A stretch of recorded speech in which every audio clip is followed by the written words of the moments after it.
मोहतरम हजरात, मैं सबसे पहले अल्लाह से दुआ करता हूँ और इस वीडियो देखने वाले तमाम लोगों को मैं गुजारिश करता हूँ कि अल्लाह से दुआ करिए, क्योंकि इस वक्त शहर हैदराबाद के जो हालात है वो हालात इंसान के बर्दाश्त की बात नहीं है।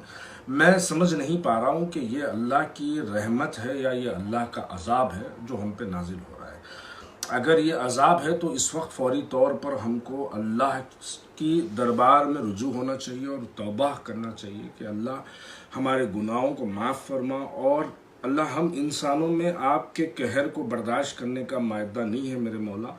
हम आपसे दुआ को है अल्लाह, और हम अहद करते हैं कि हम अपने गुनाहों से परहेज करेंगे, हम अपने गुनाहों को छोड़ेंगे और आपके सिरातुल मुस्तकीम पे चलने की हम मुकम्मल कोशिश करेंगे। इसलिए अल्लाह, हम तलबगार है आपसे कि आप हमारी इस दुआ को कबूल करिए और शहर हैदराबाद पर अपनी रहमत वाली बारिश बरसाइए। और मैं दूसरी बात यहाँ पर यह कहना चाहता हूँ कि मैं सख्ती से मुखालिफत करता हूँ उस अल्फाज की जो कल शहर हैदराबाद के अंदर एक झूठ तौर पर फैलाया जा रहा है। कल सोशल मीडिया पे एक प्रोपेगेंडा चलाया गया, एक मंसूबाबंद कोशिश के जरिए ये कहा जा रहा है कि बालापुर का कट्टा टूट गया, पानी आ रहा भागो, पानी आ रहा घरों से निकल जाओ, पानी आ रहा घरा खाली कर दो। दरअसल मैं सबसे पहले इस बात को वाजे कर दूं कि बालापुर का कट्टा टूटा नहीं, बालापुर का कट्टा तोड़ा गया है। ये कौन तोड़े हैं, छोटा सा पानी छोड़ने की मैं इसकी तफसीलात फिर बताऊंगा, लेकिन इस वक्त मैं क्लियर इस बात को कह दूं कि बालापुर का कट्टा टूटा नहीं है, बालापुर का कट्टा तोड़ा गया है।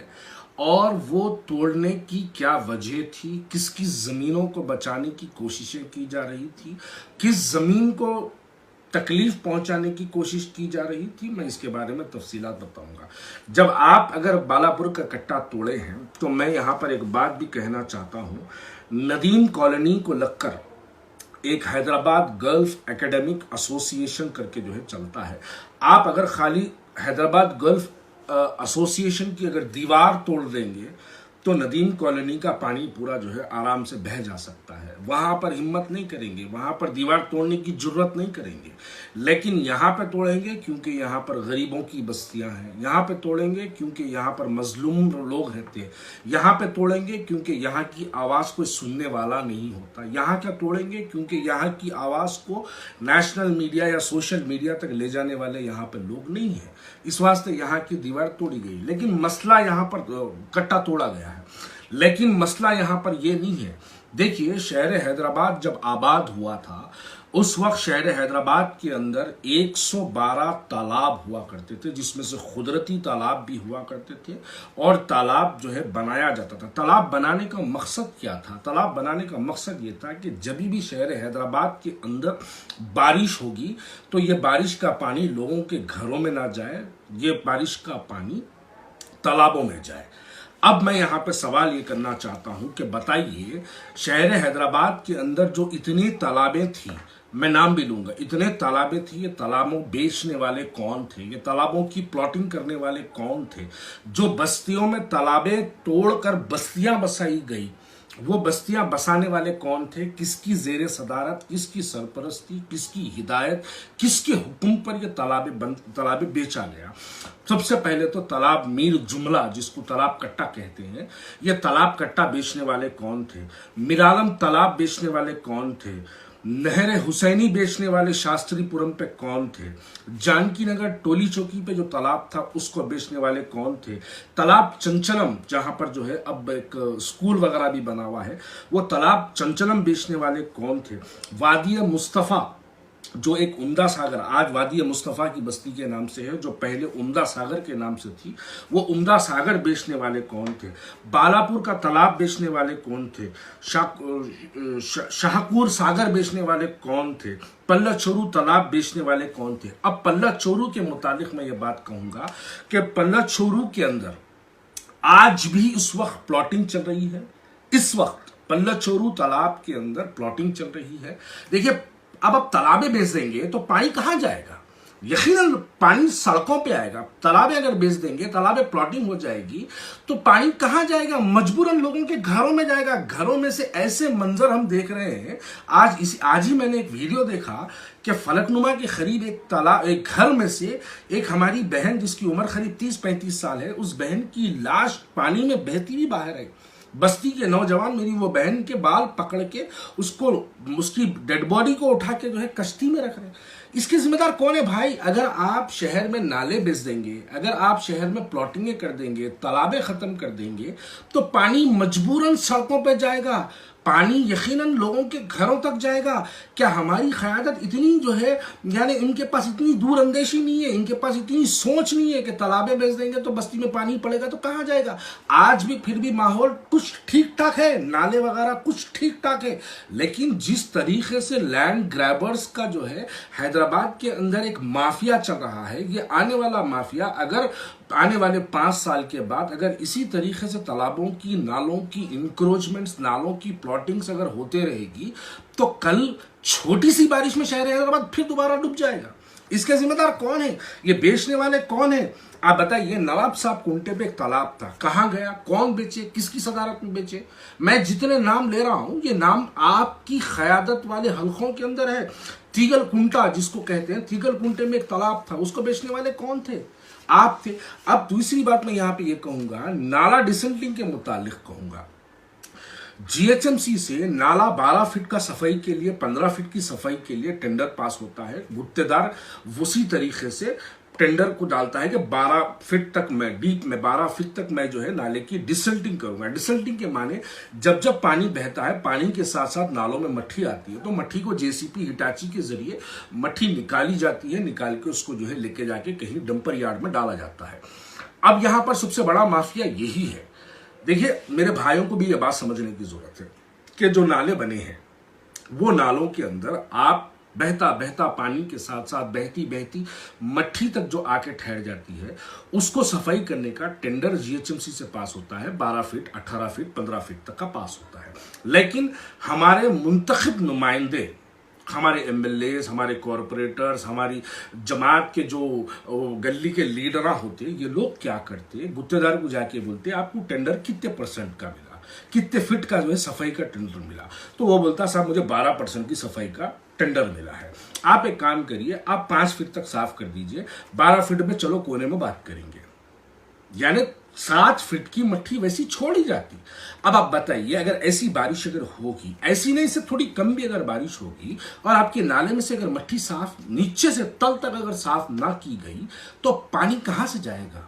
यकीनन नाला जब फ्लो होगा, नाले के फ्लो के बाद तो रोडों पे पानी आ जाएगा। जब रोडों पे पानी आएगा तो रोडों पे मकाना है, बस्तियों का जो डाउन है वो बस्तियों में पानी घुस जाएगा। यही है हमारी क़यादत इस वक्त डेवलपमेंट के नाम पे नहीं है। ये तालाबों का जो मैं नाम लिया, इसको बेचने वाले बिल्कुल आप आज किधर मसरूफ है हमारी क़यादत? आज वो जीएचएमसी का खाली एक बिरयानी की, खिचड़ी की पैकेट बन रही है तो वो बांटने में मसरूफ है, वो भी जीएचएमसी की तरफ से है, क़यादत की तरफ से नहीं है। बुलंदबांग दावे, बड़ी बड़ी बातें करने वाली क़यादत, 10,000 करोड़ों की मालिक की पेश करने वाली क़यादत, हिंदुस्तान में हैदराबाद को शहर मॉडल, यानी मॉडल शहर के तौर पर पेश करने वाली क़यादत मजबूर हो चुकी है। आप नहीं कर पा रहे। मैं दुआ करूंगा अल्लाह से कि जब जुबैल कॉलोनी, नदीम कॉलोनी का पानी खत्म हो जाए, अल्लाह पता नहीं उसके अंदर से क्या नज़ारे हमको देखने को मिलेंगे, कितनी मैयतें वहां पे देखने को मिलेगी, हमको उस बात का अंदाजा नहीं है। आप उस पर नहीं तवज्जो दे रहे। आप जाइए नदीम कॉलोनी की, आप हैदराबाद गल्फ एसोसिएशन की दीवार तोड़ दीजिए। आप वो दीवार तोड़िए, 4 से 5 घंटों में नदीम कॉलोनी खाली हो जाएगी। आपने वो नहीं किया। आप एक सोशल मीडिया में एक लेटर फिरा रहे हो, पल्ले चोरू की प्लॉटिंग के मुतालिक का एक लेटर अकबरुद्दीन अवैसी साहब का सोशल मीडिया पे फिर रहा है। मैं कह रहा हूं कि भाई इतना सोच बोलने की क्या जरूरत है? खाली इतना बोल दो पल्ले चोरू पे प्लॉटिंग नहीं होगी, बोल दो ना। नहीं कर पाएंगे आप ये। क्यों? आपके इस वक्त के एक मिनिस्टर के बेटे के साथ 500 एकड़ की प्लॉटिंग हो रही है। 1 एकड़ 1 करोड़ से ज्यादा की मिल्कियत का 500 करोड़ का वेंचर चल रहा है। उसकी वजह से आप दूसरी बस्तियों को मुतासिर कर दिए। वो बालापुर का कट्टा तोड़ के जो है आपने पानी बहा दिया, जिसमें बाबा नगर मुतासिर हो गया। अरे अजमत नगर, याखुदपुरा, तालाब कट्टा, इमाम बाड़ा, तक बह गया। आप खाली आपकी एक नादानी की वजह से, आपकी एक नासमझगी की वजह से, आपकी एक नाहिली की वजह से कितने घर मुतासिर हो गए। आज जब हम सुबह में इमाम बाड़े का दौरा किया, अजमत नगर और इमाम बाड़ा भैया का बाग का जब हमने सुबह सुबह फजर की नमाज के बाद में जब दौरा किया, लोगों के साथ वहां पे फिरा, तो करीब करीब छाती तक हमारे पानी था और सिर्फ पानी के बाहर यहां तक था। कहां की दीवार का, आपकी बालापुर का कट्टे का तोड़ने की एक आपकी जो है गलत डिसीजन, याखुदपुरा बहा दिया, चंद्रा नगर बहा दिया, इमाम बाड़ा बहा दिया और आप खामोश बैठे हुए। ये गलत है। अब इन चीजों पे सोचने की जरूरत है। आप मुखालिफत करिए, यकीनन हम मुखालिफत करेंगे आपकी, लेकिन आपके अच्छे कामों की भी तारीफ करेंगे अगर आप अच्छे काम करेंगे तो। लेकिन हमको कभी आपके काम की तारीफ करने का भी मौका दीजिएगा। मैं ये खुल के कहना चाहता हूं। देखिए, और तीसरी बात, लोग कह रहे हैं कि भाई जीएचएमसी इलेक्शन आ रहा, जीएचएमसी इलेक्शन आ रहा। मैं आप लोगों की इस वीडियो के जरिए वाज़ेह तौर पे कह देता हूं, मेरी जूती पे कॉर्पोरेटर, मेरे जूती पे एमएलए, मैं इलेक्शन नहीं लड़ने वालों में से हूं। मुझे इख्तिदार का शौक नहीं है। मैं उन बच्चों को बोलूंगा कि बच्चों तुम लोग आज वो एंजॉय करो, कॉर्पोरेटर बनो, एमएलए बनो। आज से 11 साल पहले इन चीजों का मैं इलेक्शन भी लड़ लिया, जीत गया भी, स्टैंडिंग कमेटी भी बन गया। आज मुझे कोई शौक नहीं है, लेकिन आवाम के मसाइल को सोशल मीडिया के जरिए आप लोगों तक पहुंचाना ये हमारी जिम्मेदारी समझता हूं। अगर कोई नहीं बोलता है तो वो उनकी कमजोरी है। अगर मैं बोलता हूं तो अपने सर पे कफन बांध के, आप लोगों को अंदाजा नहीं है मेरे बोलने से, मैं इनके ऊपर तनकीद करने से, यकीनन मेरे अल्फाज में कुछ कड़वाहट होगी, लेकिन मेरे बोलने से इनके दिलों को कितनी तकलीफ होती है। और जब इनके दिलों को तकलीफ होती है तो उस तकलीफ के नतायज हमको भी भुगतने पड़ते हैं। लेकिन उसके बावजूद भी मेरा क्या लेना देना है? आप बताइए, मेरा क्या लेना देना है? अगर बाबा नगर डूबता है तो उससे क्या लेना देना है? लेकिन मैं बोल रहा हूं क्योंकि दिल में दर्द हो रहा है। इसलिए दर्द हो रहा है क्योंकि इनकी कमजोरी, इनकी नाहिली, इनकी गलत डिसीजंस, इनके तालाबों को बेच देना, इनके नालों के ऊपर प्लॉटिंग कर देना। मैं नाम लूं तो लोग बुरा मान जाएंगे। कितने मजलिस इत्तेहादुल मुस्लिमीन के लोगों के नालों के ऊपर घरा बने हुए, कितने मजलिस इत्तेहादुल मुस्लिमीन के लोगों के नालों के ऊपर ऑटो गैरेजा बने हुए, कितने मजलिस इत्तेहादुल मुस्लिमीन के अकबरुद्दीन अवैसी साहब के खरीब के लोगों के नालों के ऊपर शादी खाने बने हुए। अगर मैं ये नाम लूं तो लोग गलत मानेंगे, लोग बोलेंगे कि तनकीद कर रहे हैं, आप ये कर रहे हैं, आप मुनाफिक हो गए, आप ये काफिर हो गए, जो कलमा पढ़ लो, जो ये कर लो। भाई, आप लोगों के बोलने से मेरे को कोई फर्क पड़ने वाला नहीं है। मेरा ईमान मेरा अल्लाह जानता है। अगर मैं आप लोगों के सामने हकीकत बोल रहा हूं, आपको अगर आपकी कायदीन की मोहब्बत में मेरी हकीकत गलत लगती है तो आप मुझे मत सुनिए, लेकिन मेरा काम है बोलना। दीवानों की तरह बोलते रहूंगा और आखिरी सांस तक इस हुकूमत की गलतियों के खिलाफ, कायदीन की गलतियों के खिलाफ मैं बोलता रहूंगा। अब आप देखिए, अचानक सड़कों पे उतर के बेचारे जो है पूरा ड्रामा कर रहे हैं। आप इतना ड्रामा हमारी मस्जिदों के खुद क्यों नहीं करें? क्यों नहीं करें? खाना मस्जिद के खुद क्यों नहीं करें? सेक्रेटरीट मस्जिद के खुद क्यों नहीं करें? आज जब कोई एनजीओस, आज अगर कोई एक नॉन पॉलिटिकल ऑर्गेनाइजेशन का कोई आदमी या अदर देन पॉलिटिकल पार्टी, दूसरी पॉलिटिकल पार्टी का आदमी अगर आपकी बस्तियों में, आपकी बस्तियों में, साहब हमारी बस्तियों में नहीं, आपकी बस्तियों में अगर मुतासिरीन के लिए कुछ अगर राशन, इमदाद, कपड़े, मेडिकल, दवाएं अगर लेके अगर आपके पास पहुंचता है तो आपके दिल को इतनी तकलीफ क्यों होती है? आपकी हवारिया माँ बहन के गले क्यों देते हैं उन लोगों को? आपको यह भी समझने की जरूरत है। भाई, आप काम करिए। सदर साहब, मैं आपको वाज़ेह तौर पे कह रहा हूं, आप इलेक्शन लड़िए, आप इलेक्शन जीतिए, आपके कॉर्पोरेटर्स मुंतखब हो बार बार, आपके एमएलए मुंतखब हो बार बार, लेकिन आवाम की खिदमत के लिए सबको आप आगे बुलाइए। आप ऐसा मत करिए, गुंडागर्दी करके मत करिए। मैं तो कह रहा हूं ना, मेरी जूती पे कॉर्पोरेशन इलेक्शन, मेरी जूती पे एमएलए इलेक्शन, मैं नहीं लड़ने वाला हूं, लेकिन मैं आपकी आवाज को यकीनन उठाता रहूंगा। ये मैं अपनी जिम्मेदारी समझता हूं। अल्लाह ने मुझे एक सोशल मीडिया का प्लेटफॉर्म दिया है, इस प्लेटफॉर्म के जरिए मैं यकीनन आवाम की आवाज उठाता रहूंगा।